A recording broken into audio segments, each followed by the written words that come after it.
வேற வழி இல்லையா? நீ அங்கே போய் ஆகணுமா? வேற வழி இல்லையான்னு தெரியல எனக்கும்.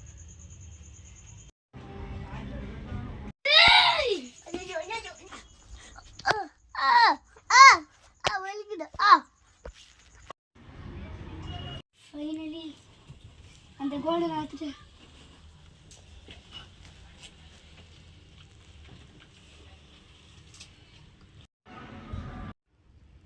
ஷாபாஷ், நீ அந்த கோல்டனை டேக் பண்ணிட்டியா?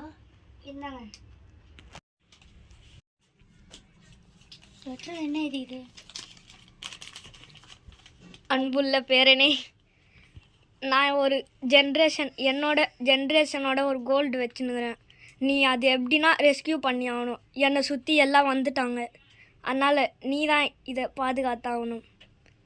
நீ படிக்கும் போது நான் இதில் உயிரோடு இருக்க மாட்டேன். என்னை மன்னிச்சிடு.